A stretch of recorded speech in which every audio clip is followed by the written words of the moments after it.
The last 3 years of war have shown no mercy to either side.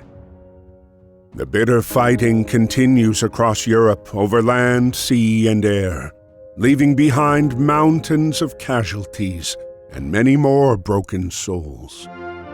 The United States till now had remained neutral, but the mounting economic pressure and the return of Germany to unrestricted submarine warfare finally awakes the sleeping giant. On April 6, 1917, the United States declares war on Germany. Within months of the declaration, the U.S. Army launched the first universal draft. And despite enduring segregation in their own country, over 360,000 African Americans enlist, eager to show their patriotism, in hopes of returning home as heroes. James is one of these men.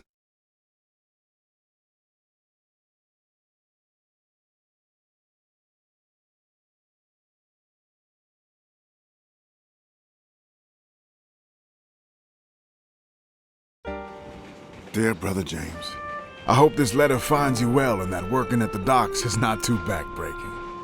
It's good to receive news from you and from home. Keeps my mind off of the war. We wallow in the trenches, in the mud among the rats and the dead bodies, afraid that if we stand tall, we might catch a bullet. But if you take anything from my letter, I want it to be this. Do whatever you can to stay away from this madness. You followed me everywhere when we were kids. But please, don't follow me here, James. There is nothing here but misery and death. Be safe and stay home. Freddie.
No!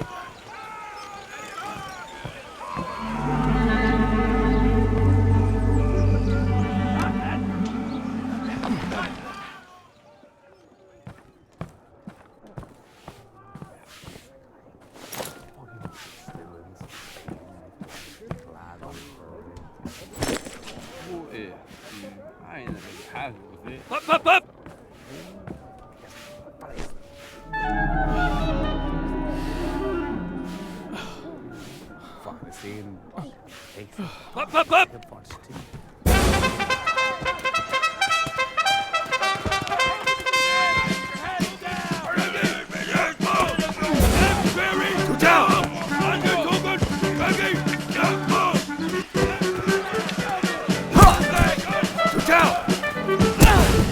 Up, up,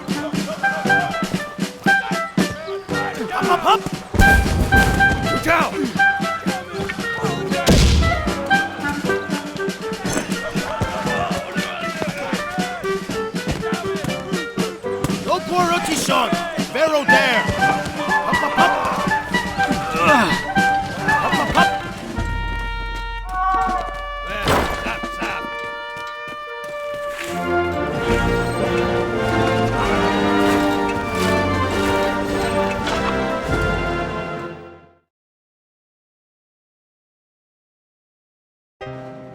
Dear Freddie, it's good to hear from you.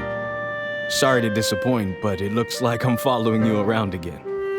I've already enlisted with the 15th New York National Guard Regiment, or the old 15th, as they call us. We're done with our training and on our way to the front. We'll sail from New York to France. We're on our way to help you win the war. But don't you worry about me. I can take care of myself just fine. Your little brother, James.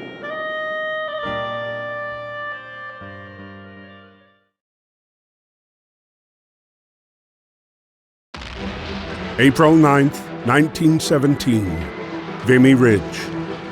This geographic stronghold, held by the Germans since the early days of the war, remained impenetrable. In the latest attempt to break through the German defenses, ground forces were ordered to team up with the British Royal Flying Corps.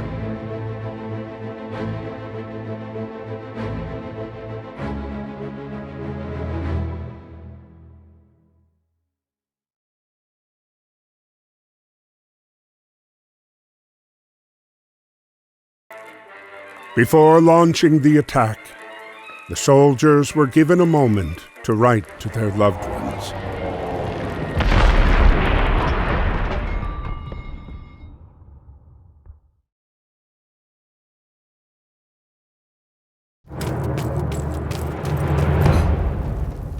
Aim.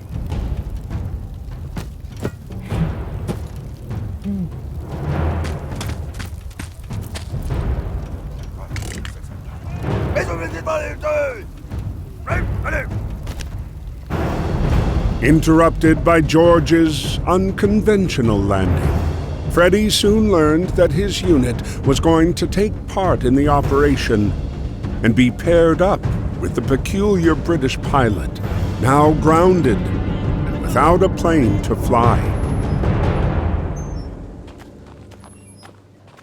10 hot! Hold! Ready?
Despite his haphazard flying, George managed to pinpoint the enemy's location.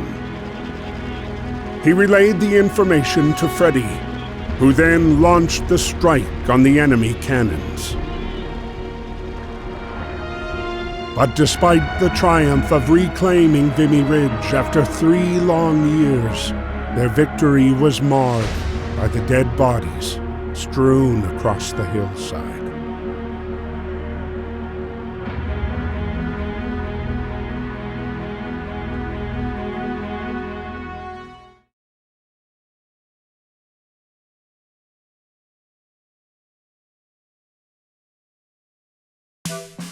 While Europe was torn apart by war, the U.S. had begun a massive mobilization in what many believed could permanently change the tide of the war.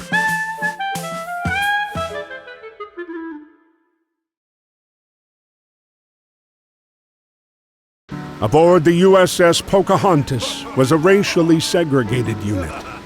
The Old 15th, made up almost entirely of African American soldiers. These men were sailing to Europe, ready to put their lives on the line, to prove their love for a country that didn't always love them back. Dear Freddy, we're on our way to France. This is our first night at sea. But don't worry, me and the boys are ready. Speaking of the fellas, I lucked out and I'm getting on good with a fine bunch of them. There's Fidgety Lang Edwards, who never puts down his drumsticks. Jack Harris, our medic from Chicago. Joey Brass is from Harlem and plays a mean banjo. And Chef Caldwell is always cooking up stuff for us. We just have to make sure to get served before B.B. Johnson. Great guy, but he could really put it away. Well, I gotta go now. Practice is about to start and there's no jazz band without a clarinet. Stay safe. We'll see each other soon. Your brother, James.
As the Pocahontas continued to cross the Atlantic, their encounter with the German U-boat 155 brought them ever closer to the fight.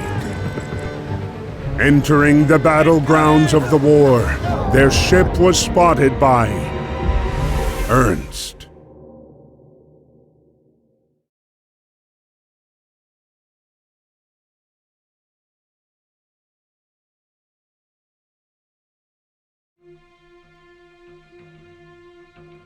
May 31st, 1916. On land, the conflict was bogged down in trench warfare. Neither the Allies nor the Central Powers were able to make significant gains. At sea, Allied forces dominated Germany with a crippling blockade. Determined to stay away from the war, Ernst escaped to the solitude offered by the depths of the sea. It was here below the surface that he scavenged, hoping to eke out a living.